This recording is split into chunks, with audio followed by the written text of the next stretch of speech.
Welcome to today's episode, the podcast where we discuss the most recent installments of a different series every show. It's Monday, June 30th, coincidentally the anniversary of the Yarnell Fire, the most publicized disaster in firefighting history, which took place, I think, in 2013 when 19 firefighters died in Arizona. They made a movie out of it. Only the Brave. Only the Brave. It starred Miles Teller. Came out in 2017. Josh Brolin actually was one of the influences for this TV show. I'm not really surprised. Is it because of the special effects or where they filmed or like what happened? Because Dennis Lehane, he kind of cited it as being one of the reasons why he wanted to make like it. that you can make a successful, entertaining thing about fire. The difference, though, is that like that was about heroes. Yeah. And Smoke is based on a podcast, but it's also really not based on it, more like inspired by it, because what the actual events were from Firebug took place back in like the 80s and the 90s. I listened to the 10 episodes. I thought this was going to be a recreation of it. Didn't turn out to be that way. You actually said exactly what Lehane said. He said Blackbird is very much based on true events. The difference here is that Smoke is inspired by the podcast. But I actually wanted to take a step back because let's talk about that bet that we had about 10 years ago. Do you want to take this or should I? No, go ahead. Okay, so starting off, this was like early 2015. You came to me and you said Colin Morgan is going to be huge in the next couple of years. I don't think it happened exactly like that, but I think it ended up with just Colin Morgan versus Taron Egerton. This is what happened. Humans was a couple of months from premiering on AMC, and then also he was in the fall season 2, and then he was even he was popping up a lot of places. The next year he starred in a third show, The Living and the Dead, and then he was even in some movies. But I didn't really know who he was at the time. I was kind of confused, and you said, well, you pick someone who you think is going to be famous in the next couple of years. And you said Eggsy. Well, no, what happened was the past weekend, I had seen Kingsman. I actually snuck in. It was the only R-rated film I ever snuck into. Like me and 4 other people bought tickets for SpongeBob, Sponge Out of Water, and then we snuck into Kingsman. That's a felony. No, but when we got to the theater, I remember it was big because 50 Shades of Grey was released alongside it. So this theater was packed. But anyways, that's where I learned his name, Taron Egerton, and I said, Taron Egerton, and then we came up with a bet. Whoever was going to become more famous in the next 5 years was going to owe the other one $5. Yeah, and Egerton went on to just do that like Nintendo movie, and then Colin Morgan didn't do any movies, and you won the bet because of that Nintendo movie. No. Needless to say, Taron Egerton, he was in a lot. He did a lot of voice work, actually. Watership Down, The Dark Crystal. He was even in a 2019 animated TV series called Moomin Valley. But the nail in the coffin... He was floated for Wolverine, too. Yes. The talks of that were definitely happening during that time. Yeah, I think he may have even been like, tried to do an audition. I don't know. But the thing was Rocket Man. That's the one that I think... True. Yeah, I mean, it was in 2019. He got the Golden Globe for it. And this was like a $5 bet, right? Yep, it was a $5 bet for 5 years. And then I ended up getting the $5. I was right. But 2022 comes along and Blackbird, made by the same creator, Dennis Lehane, Taron Egerton was nominated for a Primetime Emmy and Golden Globe. And I think Paul Walter Hauser won also his Emmy and Golden Globe. Yeah. Egerton that was after Richard Jewell, right? And like all the other stuff that he just likes to play a crazy person. Right. Egerton was just nominated. However, we also reviewed Blackbird. I reserved judgment. You gave it an 8 out of 10, but you also saw the rest of the series. I was wondering if you could... Yeah, I was wondering if you could maybe give us like an overall rating and your final thoughts on it. It's been a while, but I do remember it was like tragic to see what ends up happening there. I don't know if I want to spoil it for people who could still tune back into that. What would you give it out of 10? I would still stick with the 8 out of 10. 8 out of 10? Yeah, and prison guards can kind of be a jerk sometimes. I'll just say that. It was at the end of Blackbird that Dennis Lehane kind of came up with this idea. This is also not supposed to be confused with The Smoke, which came out in 2014, also starred Taron Egerton, where he plays a firefighter. This is Smoke. Or you could also say the Firebug podcast was talking about John Orr, right? Or Oral or something like that. And they've done other adaptations with him. Specifically, so in Blackbird, let me test your memory. Do you remember who played Taron Egerton's dad? Ray Liotta. Ray Liotta. And so, in fact, one of the adaptations of the Firebug thing, the guy who played Taron Egerton's, who he's inspired by in this, was played by Ray Liotta.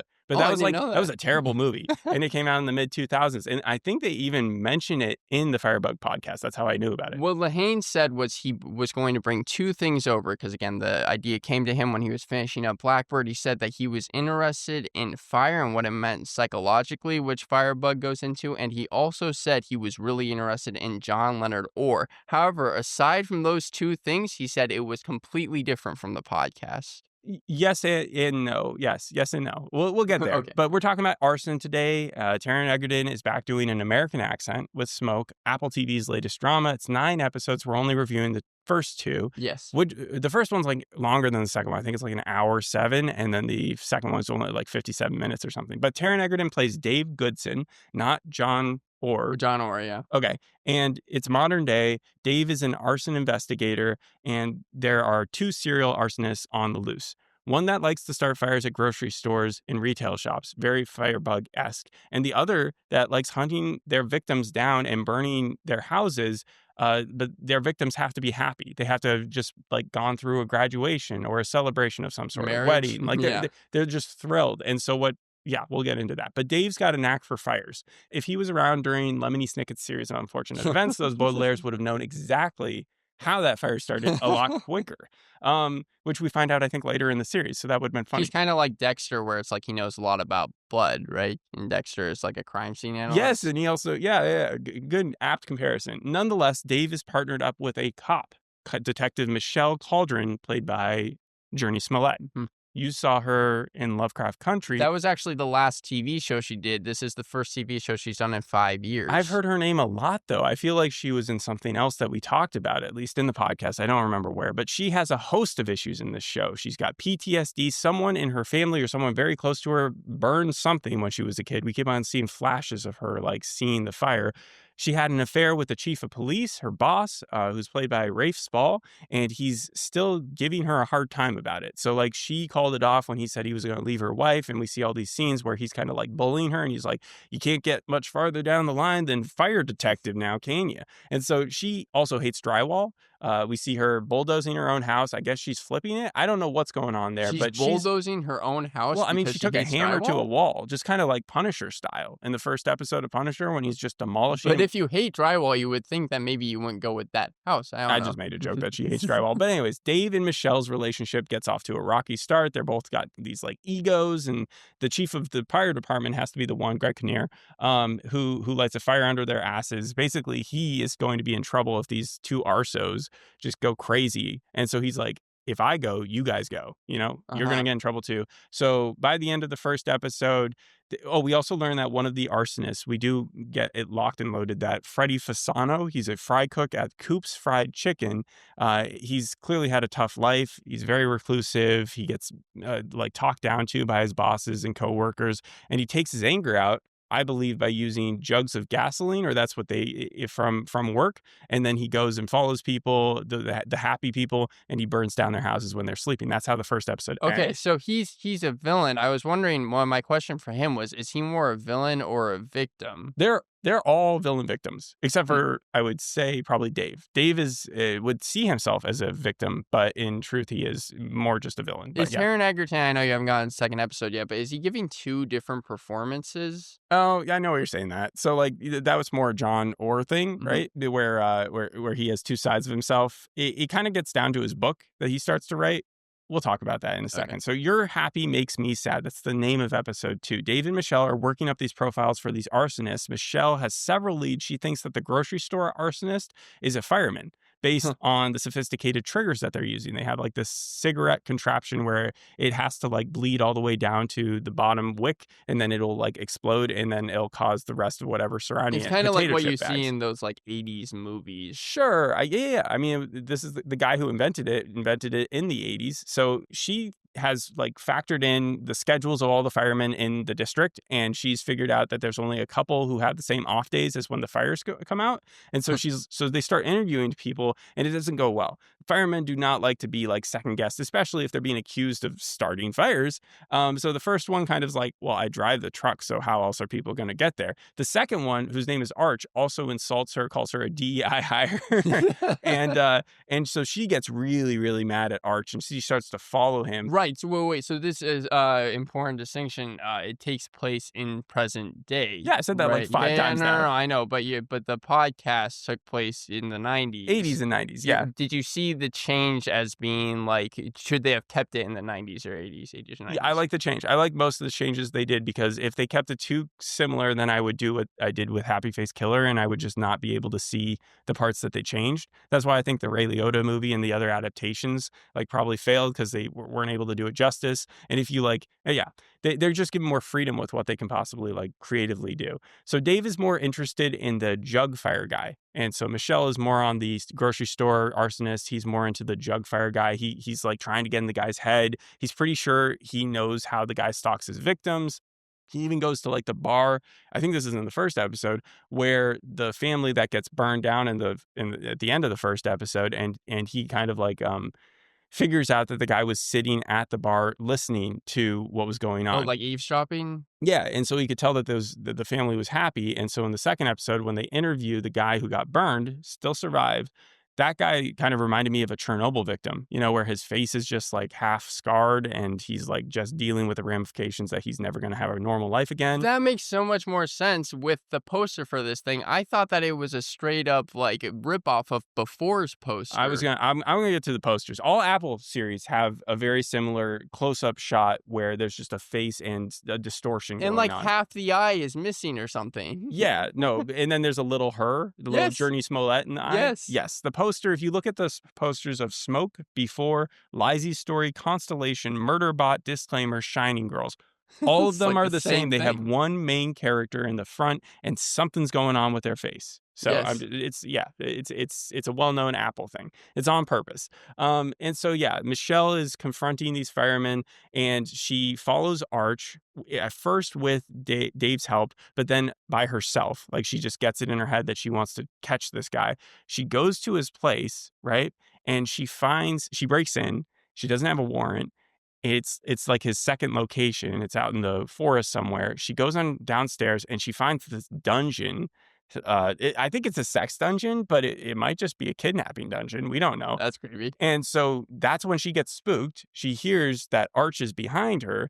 She flips around, shoots him twice, once in each leg, right around the crotch area. So he's not okay. So he's not dead. I mean, he could very well. The femoral artery is like so close to that, I think. And so, like, she got very lucky in the fact that he was screaming. He's like, you better have a warrant. She goes upstairs after like tourniqueting both legs, and she starts freaking out because she has no right to be there. She's just shot this guy. And then she starts planting evidence. She's like, I've found this dungeon. It's got a ton of weapons and stuff. So I'm going to take the weapons. I'm going to stick them in his car. I'm going to say that I saw him bringing these weapons out, like he was going to go out and start shooting up a place. And that caused me enough realistic precedent to go in there and shoot him. Okay, but do you agree with her decision? No, he might be innocent. He might just own a sex dungeon. But that's the thing. I thought that she was supposed to be like kind of the protagonist. She of is. the That's what made the story. second episode such a kind of like, what? So both characters, because now we learned the real big mystery that everybody who's listened to the Firebug podcast knew going in. Dave is the second arsonist. He's the grocery store one. No wonder he doesn't care about that one, or that he's kind of upset when she figures out that because he sees himself on CCTV. So what he does is he puts on a hoodie and he does like this limp, so that but she figured out like right off the bat that the limp wasn't real. And so when she points it out to him in the footage, he's like, yeah, I guess I could see that. Oh, that's what the scene was about. Yeah, because I had seen that. Yeah, and he's also doing something that John Orr did, which is he's writing a book about his experiences as a fireman, both cases that he has worked on and that weren't him, and of the many, many, many, many fires that he did start. He's writing about those, though, too, as the person who set the fires. So that may or may not come back into play. But right now, his wife loves it. And I guess that's the only person he's really shown it to. Jurnee Smollett's character has heard him kind of riffing about it. But yeah, the book is a big deal in the Firebug podcast, and also it's going to be a big deal in the show. The last storyline, which is there's two. One is that Freddie is trying to get a promotion. He is trying to get his life in order. I'm not sure whether or not we're supposed to believe that, like, if he got a good, like, job or something, that it would change his ways. Right. And then the other storyline is that the wife or Dave's wife's ex is moving away, meaning their teenage son has to come living with him. And at the very end, they get into a tiff because like the kid is not respecting Dave. Dave goes out for a smoke and literally just sets another fire, and we see him leave the grocery store. That's how I guess the regular audience. So that's kind of how he's coping That's with how the it. regular audience would. Yeah, whenever he's stressed, that's his. You're supposed to find a place to put your stress. It's just not that way, you know. Arsonists are not the way to go. It reminds me with this twist a little bit of Elsbeth, because it's like for the first 2 episodes, it seems like it was kind of a detective mystery who did it. But now that you know at the end of episode 2, and again, you said you already knew it because you'd seen the podcast, but now it's more like a why done it type of situation. Well, it's not the same character, right? So like John Leonard Orr, there are things that are similar. Should I go through the things that are similar, the things that they changed? Similar. Okay, so there's similar stuff is like he's writing the book. The book's not very good, but the wife says it is anyways. It's very incriminating. The cigarette spark contraption that he uses to delay the fires, we see that in the first episode, I think, and especially him using foam to like get things to go quicker. That is 100% from like what he actually did. Him dismissing his own fires as lost causes, like kind of just like, who cares about this fire? You know, like the podcast, it's not immediately revealed that John is the bad guy. However, it's heavily hinted at. Like, it's like, oh, why is John here? What? Like, even though he's the main ARSO investigator, everybody, all the surrounding interviews are always like raising questions, and his fingerprints would show up on like pieces of evidence, and they just try to explain it away and stuff. Also, I mean, like this show is making it no secret, even though you said he's not playing John. I mean, Dave, it seems like is almost the spiritual successor. Yeah.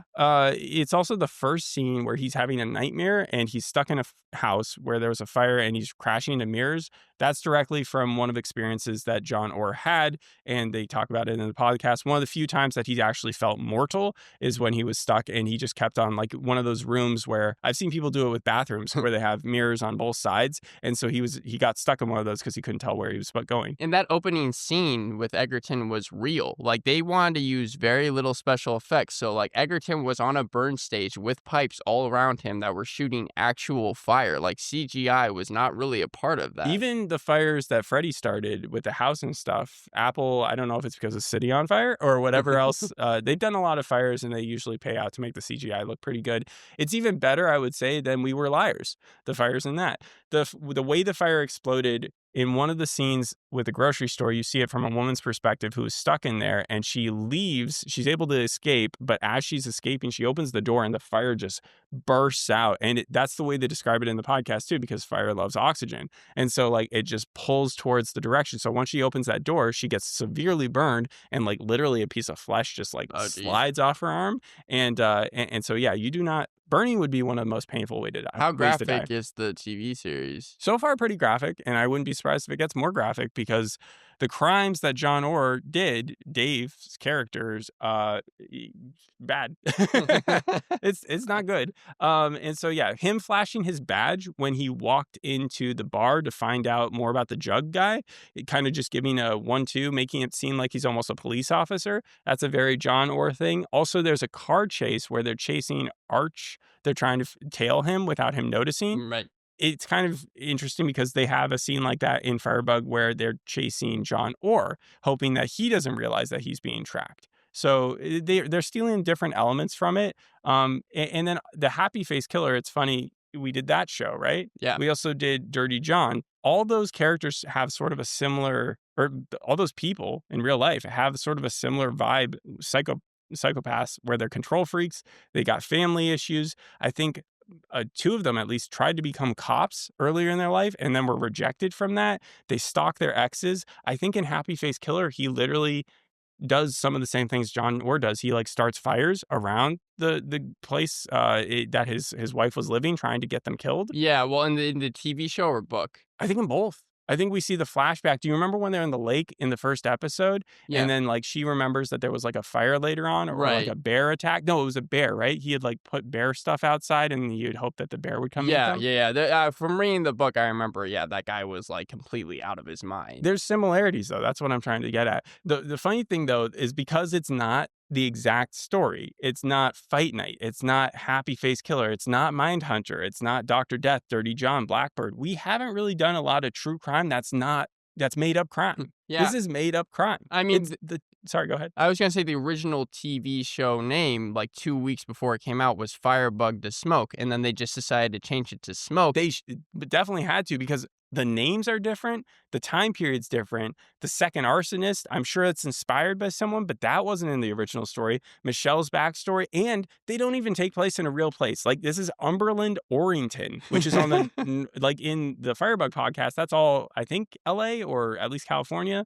And this is like some made up town in the North Pacific area. It's a smart move because there's a lot of TV shows we've done that takes the same name, and I've had a problem with a ton of TV shows that change the source material. Under the Bridge comes to mind, for example, where it's just like they're trying to tell the same story, but then they change too much of it. Was Under the Bridge the one where they included the reporter? Yes, right. It makes sense that they could have done that with Firebug, because the whole idea is the person interviewing had direct contact with John Orr during a specific time of these fires. And so they easily could have implemented that into the show. And they still might, to some degree, have some reporter show up, but I don't think it's going to be as like central to the plot as, say, Under the Bridge. There's one person that you haven't mentioned yet. Have you seen Esposito? No. Okay, he's played by someone pretty famous, but that happens I know. later. I saw the name in the thing. Yeah. Okay. And then Jurnee Smollett, she actually listened to the podcast, but she herself interviewed a few detectives, a few arson investigators, and even a firefighter to get to know her role better. I genuinely don't know if we're supposed to root for Michelle.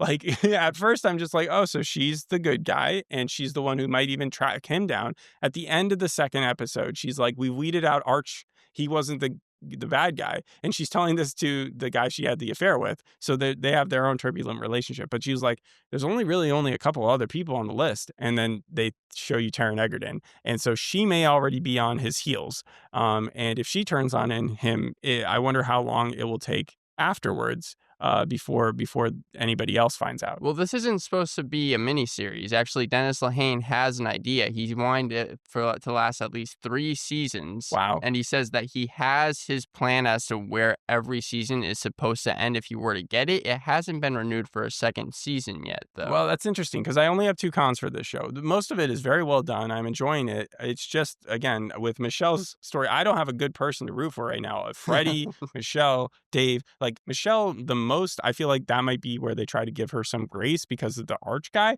her having shot this possibly innocent dude. Maybe they'll add stuff about him later on, but like, she should be in a lot of trouble. What I was trying to get to earlier was, is the show making it seem like what she did was actually bad, or was it trying to justify her actions? No, it was really bad. Okay. The second thing, though, is that unless they go Mindhunter style, where they just keep on adding more fire people, like people who are starting fires, or they turn it into a Catch Me If You Can situation where Dave is just kind of helping them catch fire starters from jail or something. I don't know. So 7 more episodes. I'm trying to figure out. It's a very simple story. There are people starting fires around the city. How long is it really going to take them to catch these guys? 3 seasons seems like a heck of a lot of time when we know as much as we do already in 2 episodes. Yeah, and not only that, again, you have the rest of this season to go as well. And they also shot it in Vancouver. Oh, out of 10, what would you give it? I would say that there's definitely a lot of potential. It's more promising than some of other Apple series that we've done where they've kind of been in the mid-tier. I will still give it a 6.5 because I'm wary. I haven't found like that ultimate, like what's going to keep it going, what's going to keep the spark alive. However, if they do follow the Firebug podcast, at least for the first season, you're going to get a lot more stuff happening to Dave's character before the ending story. So in that way, probably closer to a 7 out of 10 than a 6.5. It has a 6.6 on IMDb, 71% on Rotten Tomatoes, 85% audience score. Fangirl has said the first 2 episodes, despite both episodes simply needing to pick up the pace, it didn't feel like the story was moving along. But then Variety said the first couple episodes, the first 2 particularly, were intriguing enough. I'll say I'm very happy that they revealed, because it would be insane if I had to go through this whole podcast and act as if Dave's character was like this completely innocent arsonist, like a arson finder guy, like telling us that Taron Egerton is the bad guy by the second episode is very important. And they did that. So good for them. Yeah, and I mean, like Dennis Lehane, I mean, he's known for writing a ton of stuff. He's written for The Wire, Mr. Mercedes, Boardwalk Empire. He's written novels like Mystic River, Shutter Island, The Drop. So, I mean, he knows what he's doing. He knows how to close a story. Right. That's important. Yes. All right. Thanks for listening. We'll see you on the next episode. Hope you enjoyed this one. Bye. Bye.